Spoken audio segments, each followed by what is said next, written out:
Hey everybody, good morning. Welcome out to the one of the most awesome training videos that we're going to produce probably in for a while. As always, I am TJ McLelland, broker of fitness realty. You can see it across my chest. I try to wear it everywhere. And then on the other side of the screen, you're going to see one of the most innovative minds about mortgages, Josh Mettle. And so I'd love to introduce him to you. And this whole training is going to encompass something that is going to bring tools to realtors and our public to bring down the cost of loans and to bring down payments and give us some leverage that is really hampering how we're purchasing homes today because of interest rates. So without further ado, we have Josh Mettle right here. He's going to explain all of this buy down tactic to us. Thanks, TJ. Looking forward to this training. It's going to be a good time. So let me just kind of set the stage of what I saw as the problem and then what I've kind of come up with in terms of the best solution. As we were talking about earlier, some consumers have kind of pumped the brakes on buying because they have a little bit of sticker shock from the change in payments. And so I did an analysis. I took the median sales price of the whole Daybreak area in 2017 compared to the median sales price in 2018. This was third quarter data. And the difference, as you might imagine, is about 11% increase in price. So pretty decent appreciation increase. Right. But clients really don't care that much about price. What they really care about is that monthly payment, right? They've got an income coming in and they've got a budget, and that's what they're visualizing. So I also adjusted for the interest rate. Third quarter 2017, we were at 3.875 on a 30-year fixed. Third quarter, actually now, 2018, we're at 5 1/8. So it's gone up 1.25% in 12 months. Right. You stack those two things on top of each other, 10% appreciation, 1.25% difference in interest rate, your monthly payment change for the exact same house, right, $500 a month more. Oh my gosh. So, I mean, we're seeing this, and that's why everybody's pumping the brakes, right? Crazy. Yeah. Go ahead. Sorry, there was a delay there. Oh, that's okay. I was just saying and reiterating and piggybacking on that, I mean, for the same house, this is why everybody's going into the market and they have that sticker shock. And I've seen it on their face. Yes, that's right.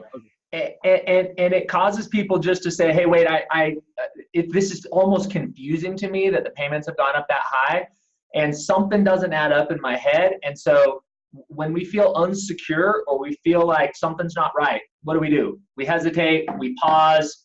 Yep. We'll put this off till next year, right? Yep, for sure. So I just want to exacerbate that problem, right? The $500 a month, that's $6,000 a year. That's $180,000 over 30 years. That same house. Oh my God. It's $180,000 swing in 1 year.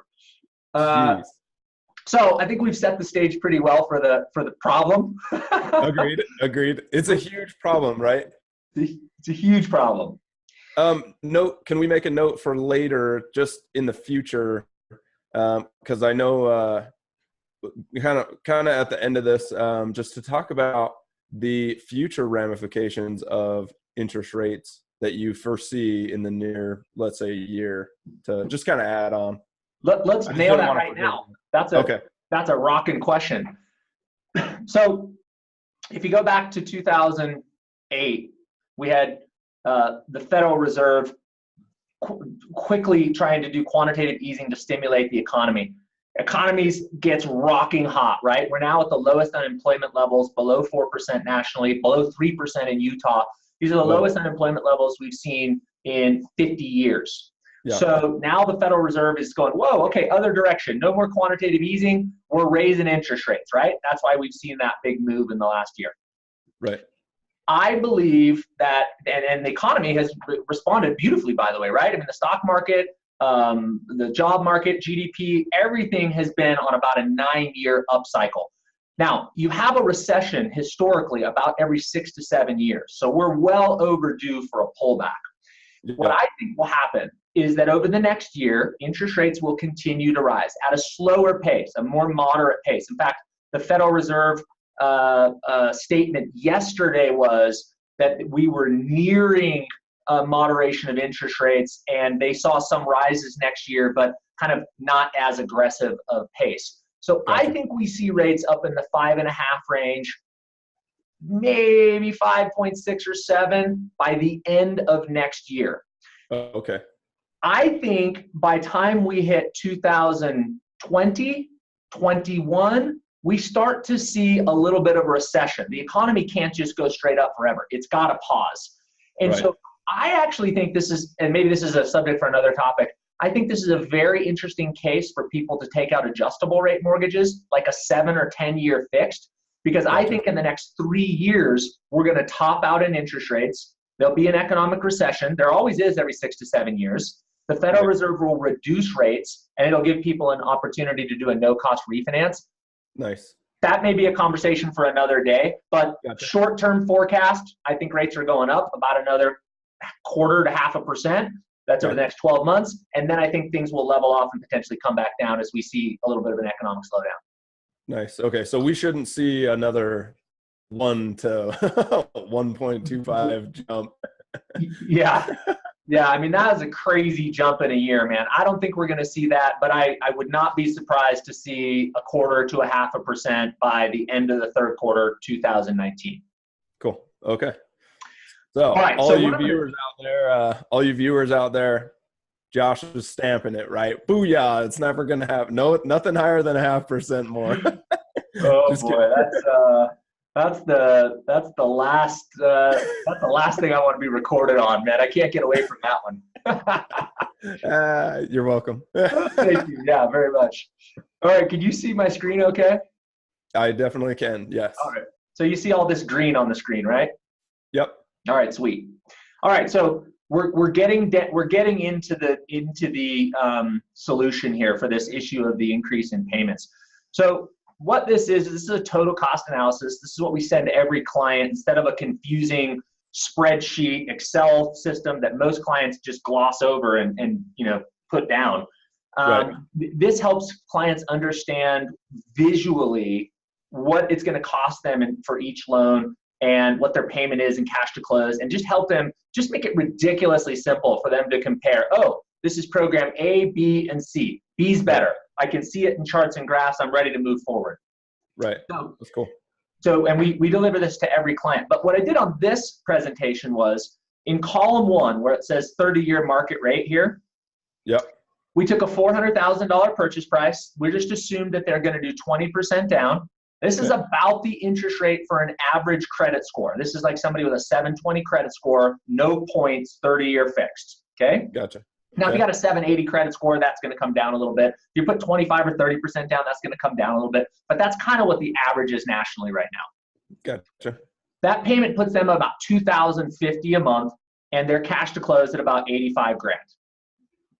Now, let's say that person has some sticker shock on that payment. Let's say that they said, look, I had a hard and fast, I cannot let my payments exceed $1,900. That's it. And some clients are that way, right? I mean, I definitely have those. That's my budget. I'm not willing to go over it. If I can't find the house, I'll continue to rent, or whatever. We see that. Right. So in this scenario, I gave you 2 potential solutions. Solution number 1 to get that buyer's payment down to the $1,900 is to ask the seller, and of course we're seeing a little bit of a softening market right now in the fourth quarter, so this is a great time to ask for a seller concession. But instead of asking the seller to reduce the sales price, we say, hey, would you give us $9,000 towards seller paid closing costs for the buyer? So we're going to ask you for a $9,000 concession. We're going to then use that $9,000. We're going to buy down the interest rate to 4.49, which is not that far off what it was at maybe a year ago when these people started house hunting. Right, yeah. So a little less sticker shock there. And that brings their payment down to about $1,900. Now, that's nice. I want you to think of this not only as a buyer's agent, but think of it as a seller's agent. Let's say, as a listing agent, let's say that you get an offer and the offer's $30,000 low, okay? So let's look at this third scenario. Right. If you didn't buy down the interest rate, you just went with the market rate of that client at 5.25. Yep. How much would you have to reduce the price in order to get to a payment $1,900? You have to reduce the price by $30,000. Whoa, geez. So it's 300% more effective to take money from the seller and apply it to buy down the buyer's interest rate than it is to take money from the seller and reduce the sales price. Right. Whoa.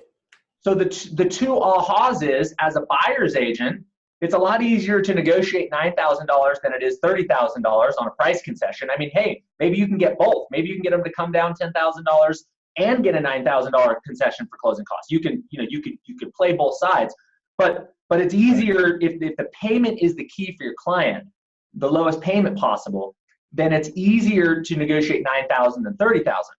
If you're a listing agent and you get an offer $30,000 low or $20,000 low, then the conversation you should be having with that buyer's agent is, hey, TJ, I don't think my seller is going to go down $30,000. Tell me what it is your client is trying to accomplish. Do you really think our house is overvalued, or are you just trying to hit a specific payment? Well, Mr. Smith really just wants to hit a payment of $1,900 a month. We say, okay, well, what if we did this? Instead of coming down 30 grand, how about we keep the price the same, the listing price, but we give you $9,000. You use that to buy down your interest rate. You'll have the same payment. It's a 3-to-1, guys. Remember, 3-to-1. For every $1,000 you use to buy down the interest rate, you'd have to come down $3,000 in price. So this is a beautiful counter offer to that buyer saying, hey, instead of us coming down 20 grand, how about we come down 6 grand? It's a third, and you use that to buy down your interest rate. Right. Yeah, this looks, nobody talks about it in this way. And as you're explaining it, I'm seeing it like when I have homes to list in this or like right now, because it's a little softer. If I wrote that into the remarks, like, hey, we have 8,000 for your client for buy down, like more people would be bringing clients to us because they're like, whoa, hey, these guys know what's up. Yep. Like a huge selling tactic. I'm actually probably going to write this on one of my listings later this afternoon. Yeah, exactly. And I think that this is actually, as I think it through, I think it's more of a tool for listing agents right now than it is for buying agents, because listing agents are getting those low offers, and you have the opportunity to say, I know you went with your mortgage gal or guy and you ran the numbers at 370. We're not going to 370, but I'll get you the same payment with a $9,000 concession. And I think if your lender doesn't know what we're talking about or how to do that strategy, we'll hook you up with Josh. Right. Yep. I just call this the man with the numbers, man. Just let me show you one more thing, TJ. I think you're going to dig this. Okay. So if you look at it over 10 years, the highest cost option would be the first option, right, in the first column, which was the 30-year market rate, which is the $400,000 price with a 5.25 rate. You with me? Yep. The buy down strategy saves the buyer $21,755 in interest over 120 months. Whoa. Guess how much the price reduction saves the buyer? Only $8,000, $7,984 in interest. Jeez. Wild, right? Because the interest, and again, if you look at that number, it's almost a 3-to-1. Right. The fact that you've cut down the interest rate has 3 times the impact on the total cost of the home, not only on a monthly basis, but we can show this, hey, you want to look at this over 10 years, 15 years, 20 years, 30 years? The 3-to-1 rule continues to apply. Right. So it's actually better for the buyer and the seller to do the money towards the interest rate buy down. Is that wild? That is awesome. Yeah. I have 2 questions. One just popped up into my head. It was just while I was kind of looking at it, but the tax benefit, I kind of want to just hit that a little bit because I see how the numbers are, but I'm just curious about how that actually plays out. And then the second question will come back to me when I okay. We'll hit the first one first. Well, okay. So remember in the Tax Reform Act that just happened, that goes in effect for 2018. So nobody's really seen their tax returns yet, but it's just theoretical right now. Right. But basically what they did is they increased the standard deductions. So, I'm married, I have 2 children. Those deductions as a married 2 single or 2 children person went up, the standard deductions, such that it may exceed the advantage of someone doing an itemized deduction. And of course, when you take an itemized deduction, then you're going to deduct your mortgage interest. When you take a standard deduction, you're just saying, hey, my standard deductions are greater than my itemized deductions. So you and me are self-employed. So we're always going to take itemized. And we're always going to write off that mortgage interest. Always. Yep. If someone's straight W-2, doesn't have any other deductions, it's likely that their standard deductions are now going to exceed their itemized deductions. And so you still get the write-off, but it makes sense to go with the standard versus the itemized, which is where the tax returns are. Gotcha. And so this would be indicative of someone with an average income in this. We fine-tune this for clients based on their exact income. Right. If they're W-2'd and I think they're going to take standard deductions, I don't include that in the total cost analysis. If I'm talking to a guy who I know is self-employed, I'm putting that in there, and we're going to have that conversation. Gotcha. Awesome. I love how you guys tailor everything to the specific client, because, I mean, we can talk generality, but the tools that you have right here, this is phenomenal to just show them in a very specific way. Hey, this is the exact thing we can do for you. All right. Second question. I remembered what it was.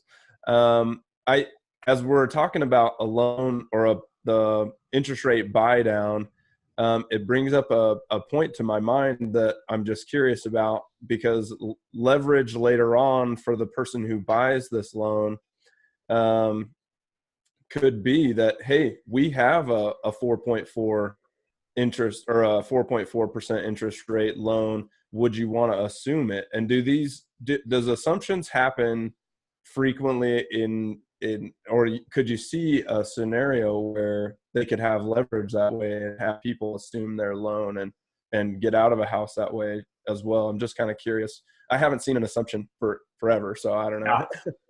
Yeah, they're not common. And that's because we haven't been in a period where we're coming out of lower interest rates into higher interest rates. In the the 80s, where we were in the 18% interest rate range, those were common. Government loans will allow an assumption. So you can assume a loan from somebody and take over their interest rate. FHA, VA, I'm not sure on USD, I'd have to check. Conventional loans, which this is, Fannie and Freddie, will not allow for assumptions. But that's not to say that there aren't people out there that sell on what's called an all-inclusive trust deed, where they say, hey, I owe 100.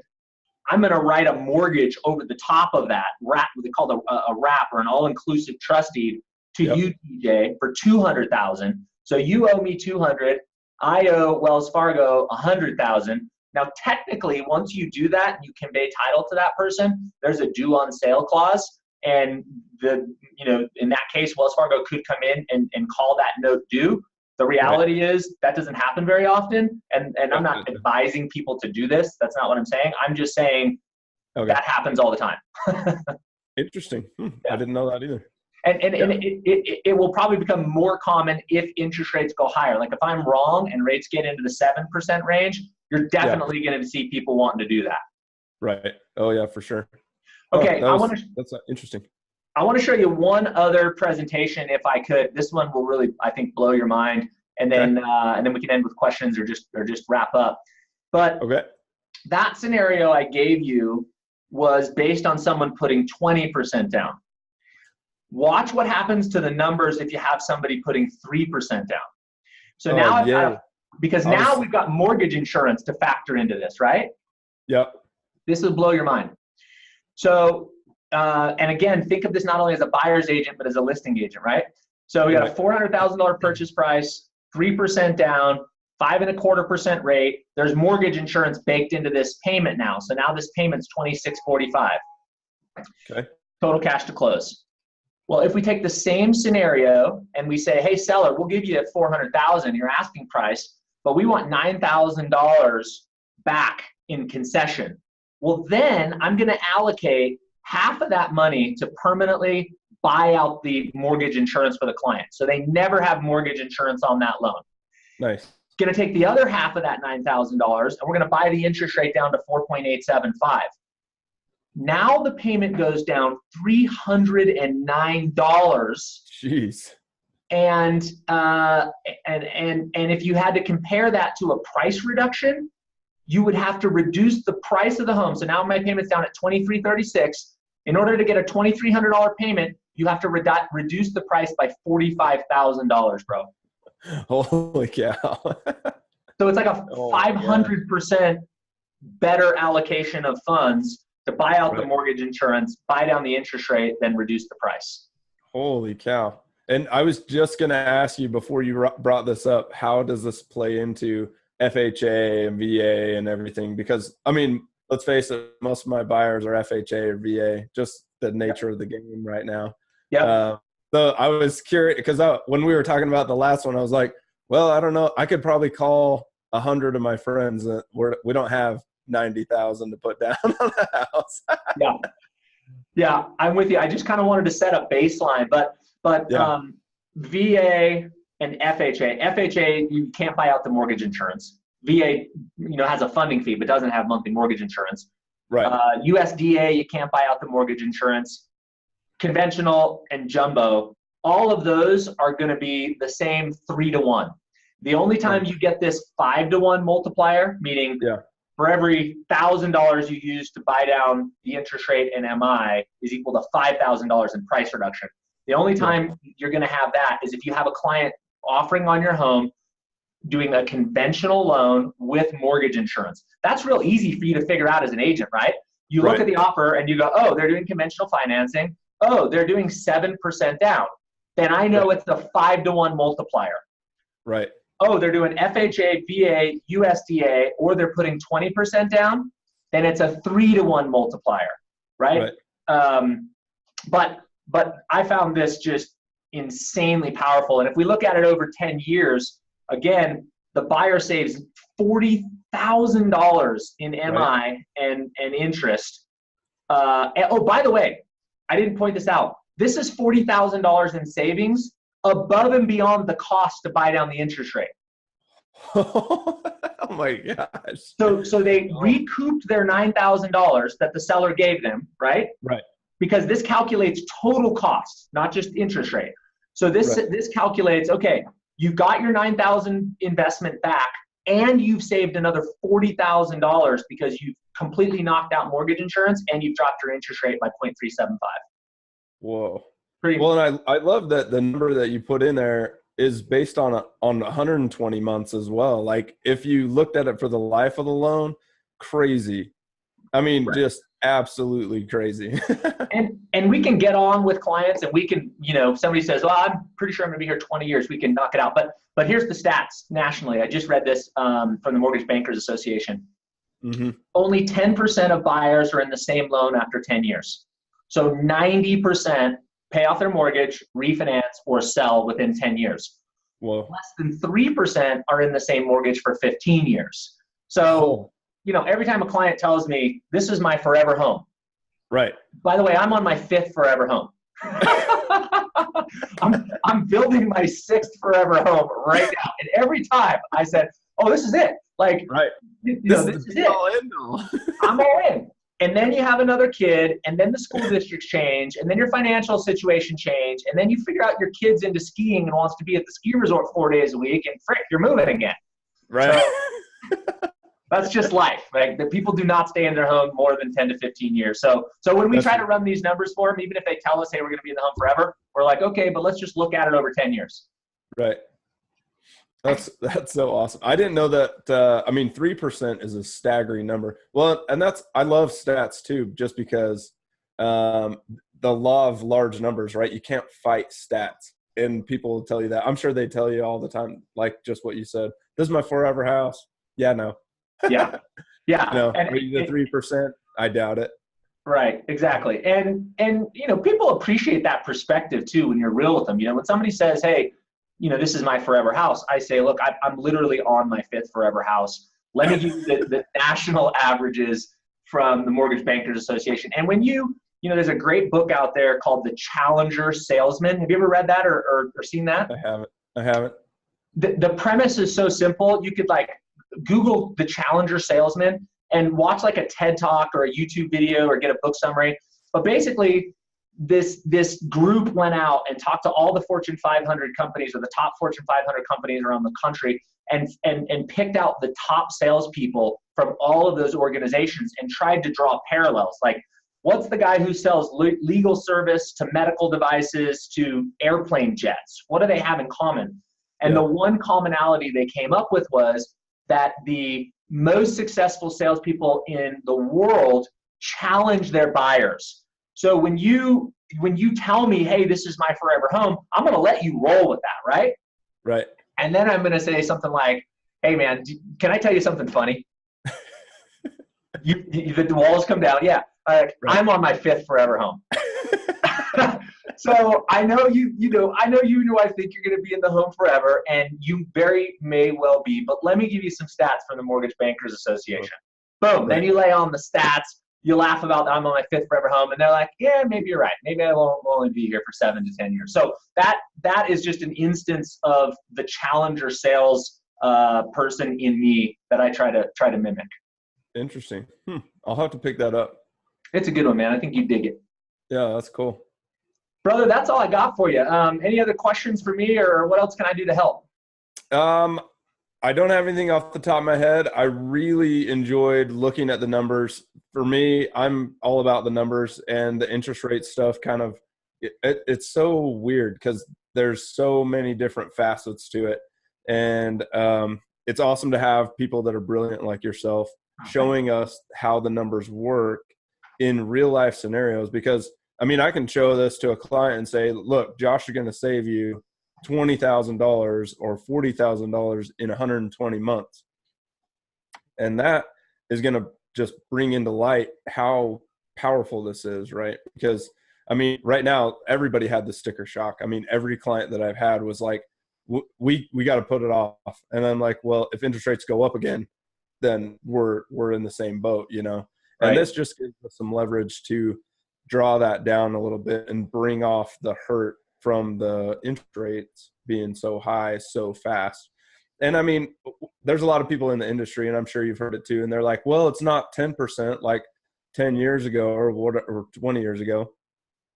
And I'm always like, yeah, but we were at like mid 3s, and then we jumped to like sub 5, you know, or barely 5. I said, that's like that in proportion, that's a huge jump. That would have been like going from 10 to 15, you know? And so people are like, oh yeah, okay, well, so this is just huge leverage. So I appreciate it.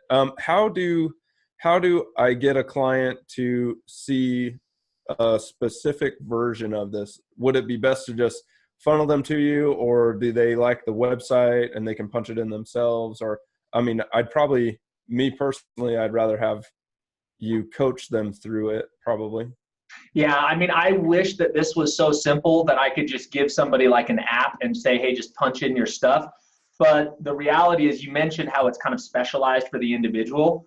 If I don't have a 10-minute phone call with them and figure out that you're self-employed and then really get down to how many years you think you're going to be in the house and get through that stuff, then I can build a presentation, but it's not like, bam, that's me. That makes, total sense to me.